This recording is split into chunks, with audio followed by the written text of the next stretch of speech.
Greetings and salutations to all you folks out there. We're going to be looking at a 1 versus 1 between Blackheart and Keyser today. It is a symmetrical matchup, Cybran versus Cybran with, I don't know, reasonably close ranking ranges, but it's a 2063 versus a 2298. So what I'm hoping for is a little bit of awesome play, a little bit of stuff that we can look at and analyze and maybe learn from. So I come to you a lot with this question, and I ask it once again, will you please send me some replays? I'm actually completely out of replays at the moment, and a lot of you are probably saying, but Brink, I sent you replays. I may have sent you multiple replays. Why did you not cast them?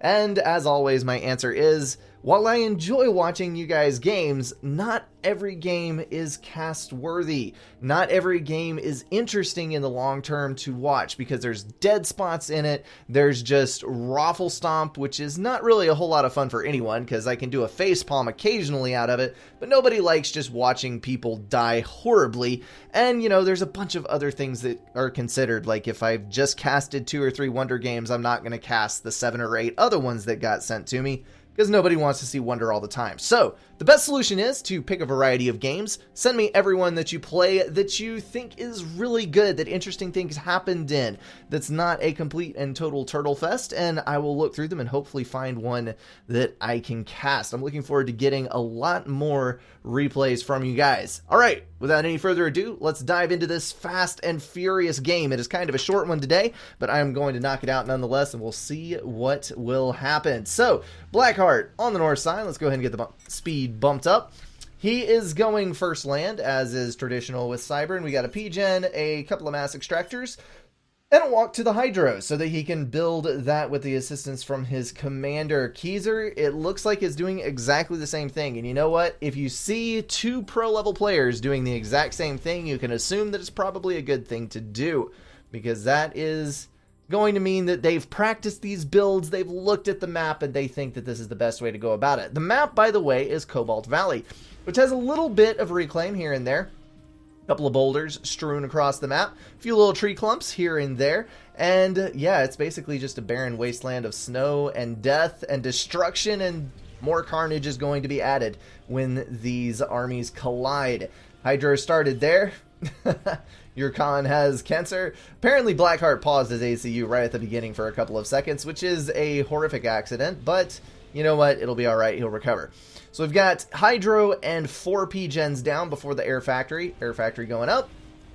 Looks like the Land Factory is still moving in that direction. He has not changed it quite yet. I imagine he's going to be getting a relatively early bomber, because early bombers are good. Early bombers kill units. They kill expansioneers. They prevent your opponent from getting out into the map. And it looks like Keyser is dropping a P-Gen after the Hydro and then 2 land factories. So he is going for a hardcore land expansion. Maybe that'll work out for him, but with that early air factory that we see from Blackheart, I'm not so sure that that will go well for him, but he does not have the benefit of intel that we do. A little bit of manual reclaim there, picking up a couple of tree clumps. Moving over this way. Looks like we've got manual reclaim from this engineer as well, getting rocks and tree clumps all the way up on its way to grab that mass extractor. And first unit out, we've got a Mantis building in there with the oh-so-awesome Cybran animation of the snaking circuit boards coming together to form a very speedy little tank. I know it says Assault Bot, but it's basically a T1 tank. We all know what it is. Another factory down. What you going to build? More Mantis, and it looks like we have shifted to Mantis on the 3rd factory as well. ACU walking up to the front. So that's going to be 3 land factories with no potential for any air factory quite yet. And Blackheart throwing out an interceptor, a scout, and another interceptor. No bomber yet. It looks like he was going for a defensive posture, which is maybe a little bit unusual, but I suppose it is understandable, because if the other person goes to the early bomber, it'll be wasted on their part. You'll be able to drop it no problem whatsoever, and then you'll be mass ahead. Okay, so Keyser moving out to the front there. There's the air factory. He has finally decided to build it. Maybe he'll be able to get it done before something horrible happens. Here comes the bomber. It is already more than half built. And we'll be headed towards the south side very, very soon. Two Mantis encountering each other. Looks like one is going to focus fire an engineer, which means a speedy death. Wall section attempt there. It was just to the side. Not quite able to block the incoming damage from the Mantis, and the engineer was lost in the end. But there's another right behind it. I don't think that was anything too terrible for Keezer. That is kind of an interesting thing that's come up in the forum recently, the ethics of building structures in between your units and oncoming fire. I think the wall section build is a pretty dang good use of micro. Bomber coming in on the engineer there. That's going to give it no kill because it misfired. Didn't even have to dodge with that Engie. 3 more land factories going down for Keezer. He is going to be able to deny the initial push, but there are more Mantis clumping for Blackheart, so he will be able to get on that quite quickly. We've got 5 land factories total down for Blackheart, as opposed to 4 for Keezer. So Keezer had the early advantage with Mantis, but now the incoming build power is going to favor Blackheart, at least in the short term.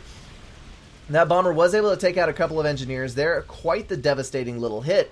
T1 anti-air coming out, further hampering Keezer's efforts to get tanks out on the field. Yes, that's going to kill the bomber. We've got a stationary anti-air there as well. But anytime you're building anti-air, that means you're not building tanks, and that is bad for your map expansion capability.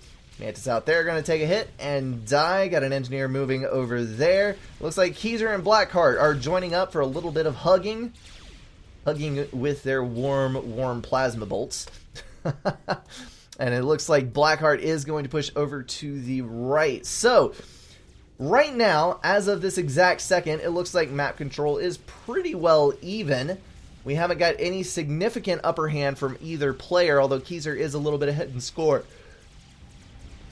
What have we got going on back in the base? We have got an assisted T1 factory, no T2 mechs as of yet, which is pretty typical on a map this size. You don't want to be going T2 mechs unless you are positive that you have the extra income and you have a plan moving forward. We've got more power spamming up for Keezer. So right now he's got 35 mass per tick income, which seems a little off. There we go, 30 steady. That sounds a little more accurate, with 500 reclaim. Blackheart with almost exactly the same amount of reclaim, and he is pulling in 24 per tick. And I think the difference there is these 2 mass extractors versus those 2 unclaimed. And that is the entirety of it. So there's some more units clumping on the right than the left, and that is a good thing for Keezer, who's going to sneak 2 lowly little Mantis into the back here. Kill off a mass extractor, maybe do a little damage somewhere else, who really knows. There is radar back there, so I'm surprised Blackheart did not respond more quickly to that, but he is now pushing units over to that side. Always have to respond with overwhelming force, because if you only send 2 tanks versus 2 tanks, then who knows, you might actually lose depending on how your tanks come into engagement range. If you send an overwhelming force, you'll be able to drive that back and more than likely grab the reclaim that was just dropped right over there. More PGens going down on this side. Apparently Keezer is wanting to drop an upgrade of some sort. He is on 400 power income, which is quite high, but he is maintaining enough reclaim and mass income that he is spending it all. Blackheart is only on 281 power, and he is hard mass stalled with only 19 extra in the bank, which means that he has run the very fine line of stalling that is required to have perfect eco. Perfect eco is scary sometimes. Yep, I said it. Sometimes you don't know if the next tick, if that next reclaim is going to stall you out. But if you're using everything at 100% efficiency, empty storage for both resources, that means that all of your resources are out doing combat in the field. Mass and storage is mass that should be tanks. There's 2 tanks. Almost 3 tanks sitting in storage right there. Blackheart, none of that. Alright, the Jester is a pretty dang cool move, but I think the Jester has actually lost him air. He made the Jester instead of interceptors, and now Keezer has about double or better. Actually, Blackheart just lost his last interceptor, and he is building bombers back at home. So I'm wondering if he forgot what that factory was queued to. The Jester, though, is being relatively successful, killing off another mass extractor there, heading for yet another. And the interceptors passing it again. You can't kill the Jester if you're not targeted on it. There it goes to town on another mass extractor. Geezer walking up to Blackheart again. Tracks meeting in the snow and then breaking apart in separate directions. You don't want to hang out too long and take an unnecessary amount of damage. Geezer is now a couple of mass ticks behind Blackheart, thanks to that being lost. T1 bombers coming in. Where they are going, I know not, but I do spy a T2 factory. It is popping out a Rhino as we speak, and on the north side, do we have a T2 upgrade? Yes, there is a T2 upgrade about half complete. That would explain why Geezer temporarily had fewer units on the map and kind of contracted into his base. It's unfortunate that he lost those other mass extractors, fell behind in eco just a little bit, but if he can push this back, there's a nice little bit of reclaim here. There's also reclaim on the right side that he is currently sucking up, but there is a Mantis over there that might throw a little bit of a wrench in those plans. Another mass extractor down on that side. Blackheart's brave little Mantis pushing into the base. You've got to take advantage of every single opportunity to raid. That is kind of the running theme that I'm seeing with my play versus other people's play. The proactive person typically wins. Turtle does not win you games in most cases. Geezer looking a little rough. He's down to 7,000 health versus Blackheart's 9,300. He's got 9 kills on his comm versus 3, so he is closer to the veterancy for his trouble. 4 Mantis now taking that mass extractor again. Geezer trying to stay on top of things. He's got engineers out and about, but here comes a bomber. Moving in on the engineers. It's going to get, yes, good. Was hoping it would get the energy storage down because that is going to give Geezer the overcharge ability. He has got the extra power in the bank. Blackheart just barely coming out ahead. He does have storage, so he can land an overcharge now and again if he wants to, but he can't really abuse it unless he pauses his air factory in order to gain that extra income, whereas Geezer is actually overflowing power quite substantially. He can abuse overcharge all he wants, and he will be able to recharge his storage and take it again. That makes your commander exponentially stronger than the other.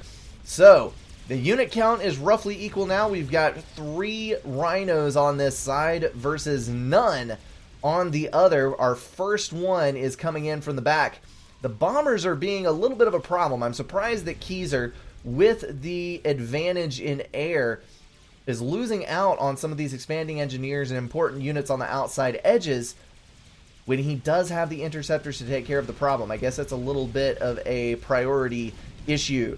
Geezer, the problem also with only having 3 T2 on the front, you've taken the disadvantage in production to get that T2 HQ up early, but 1 overcharge can potentially kill all your T2 units. And now there's 4, so that becomes more unlikely, but you catch my drift. T2 in the early stage is kind of a dangerous time. There's an overcharge on the Rhino there, eliminating that much more costly unit. 3 Mantis in the back here. Gonna kill that Medusa. That mech's falling once again. And all of that is going to start wailing away on the power, although that Medusa did land a parting shot that killed 2 there. Geezer and Blackheart engaging in the middle. This is going to be the largest conflict so far. And it looks like it's going to be mutual destruction of the armies. They're both trying to tangle up each other's commanders. Geezer landing another overcharge there. Doing fairly well, eliminating the units on his side. More coming in from the back for Blackheart. I was about to say that it looks like advantage goes to Geezer, but Blackheart is able to catch up with that next wave from the factories, and he does have the ability to overcharge there once again. Looks like he has scaled up his power quite substantially since the last time we checked on him, about 100 ahead of where he was. 2 rhinos, though, able to easily deny any of the T1 coming in. Kill the mass extractor. Blackheart throwing down a factory. I'm sure, 100% sure that that is to build engineers. Attack move somewhere right over here and reclaim everything on that side. Looks like Blackheart has started interceptor production again, and he has about the same amount as Geezer, so Geezer may not be able to call the air his own for too much longer. He is not running any assistance on that air factory, although there comes the pause for Blackheart. I would not be surprised if he is trying to get something up. Nope. He just paused his air factory. Not sure why. I am sure that he has his reasons. Rhino backing up in the face of a superior force. 3 rhinos versus 1. Don't think you're going to win that. do not think you're going to win that. I like this right here. Point defense in Keezer's home territory. He is on 13 mass per tick at the moment, having gotten harassed pretty hard. He's on 2,100 reclaim though. 16 steady income with 740 power versus 540 power, 28 income, and 2,200 mass. So Keezer doubling the reclaim that Blackheart has, but his ACU is in a bad spot now. He's at 6. Nope, that is an 8. 8,400 versus 74. Yes, because he's got a couple of veterans. He actually has more health than Blackheart. I did not realize that because the shiny yellow bar usually indicates lower health. So we've got 69 versus 72 with tanks closing in on Keezer. He's got to get some units up to support that ACU. He can still bring this back. He has got the reclaim in his pocket to do so, but there's the pathfinding screw up. Nope, he was moving up to overcharge a Rhino. Not a misstep as I thought it was. He's looking at 44 vet points, 49 vet points. He's not going to be able to get another veterancy out of this. Oh no. This is the end. Closing down below 500 health. Blackheart is getting dangerously close to a mutual, but the overcharge is going to save it. Veterancy pushing his ACU further out of reach. Keezer is eliminated. I like watching games like this occasionally because it's interesting to see all of the little movements that happen during the game. You can see 3 individual Mantis sent to 3 individual Mass Extractors to kill those off, trying to reduce Blackheart's income, which was being very successful, by the way. We've got some Mantis over on this side moving into raid, and just that little bit of a misstep, the ACU just too far forward. You saw with Blackheart's comm isolated, Keezer actually had the units to protect his ACU. He could have saved that. It was just a little bit out of place, and that's all it takes to decide the game, honestly. That one advantage, that one teensy tiny leg up in order to step on your opponent's face and crush it into the snow. Alrighty guys, that's going to wrap it up for this one. As I mentioned at the beginning, please send me your replays. I am in desperate need for some casting material. I try to sift through people's games and find games worth casting when I do not have games that you guys send to me. But it is a long and arduous process that sometimes just doesn't work out. So hopefully you enjoyed this little bit of a look into the life of Blackheart and Keezer on the ladder. As always, guys, thank you so much for watching. I'll catch you in the next one.